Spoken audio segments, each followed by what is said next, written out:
Hello, Reading Champions families. I'm Leslie Smith, and I'm here tonight in my Facebook group, Help for Parents of Struggling Readers.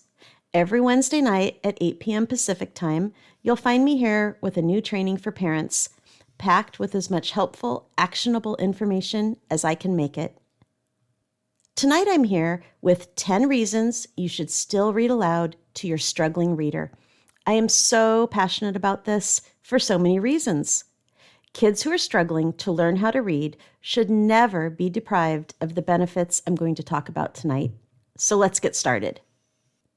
The first reason that you should still be reading to your struggling reader is that reading aloud can save your child's love of reading.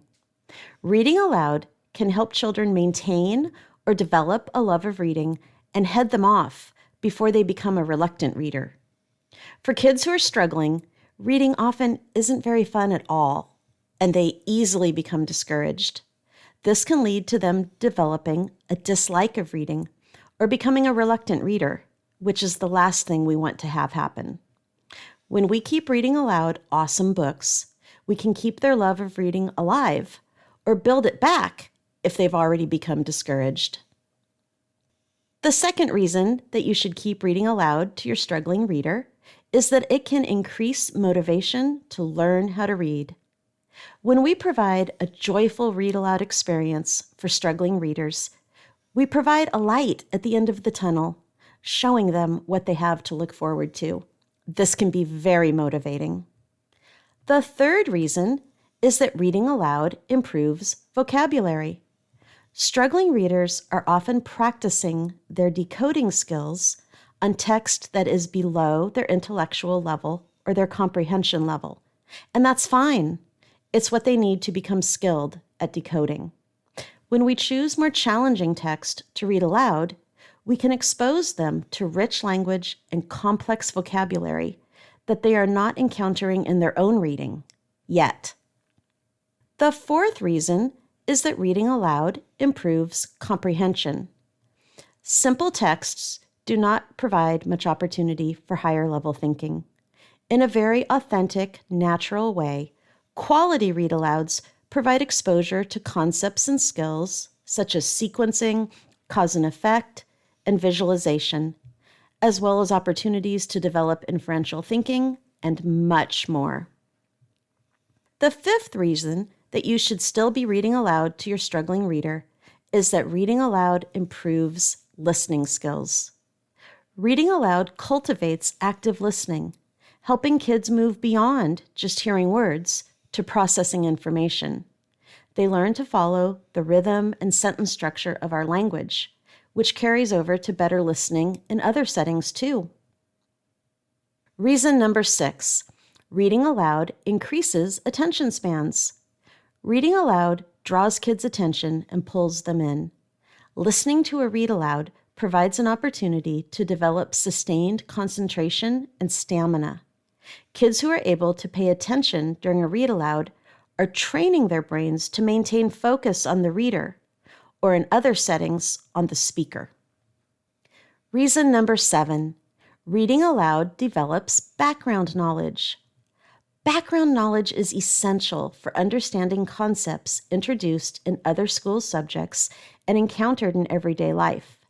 Kids who are struggling to learn how to read aren't likely to build background knowledge with the texts that they are learning with, but we can provide that background knowledge for them when we read aloud.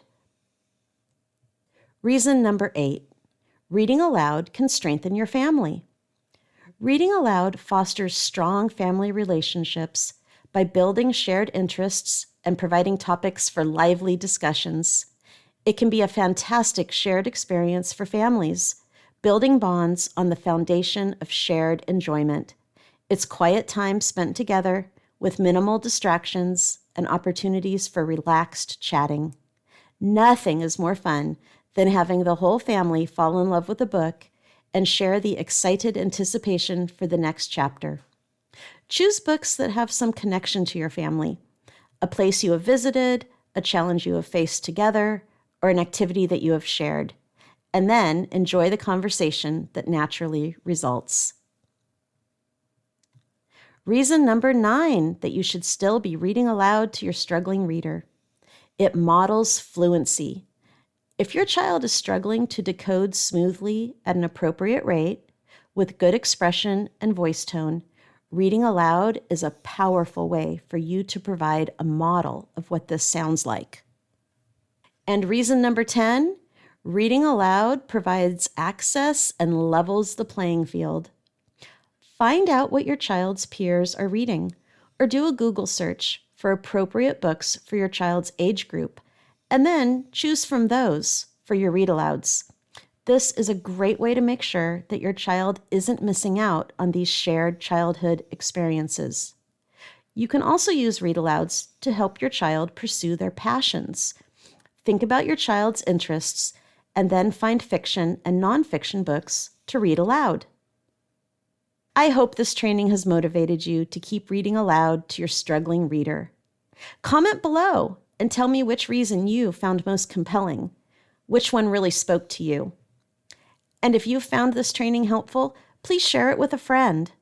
My goal is to support as many parents of struggling readers as I can. So help me out by sharing this with a friend who you think would be interested. Check back next Wednesday at 8 p.m. Pacific Time for my next training. I'll look forward to seeing you then.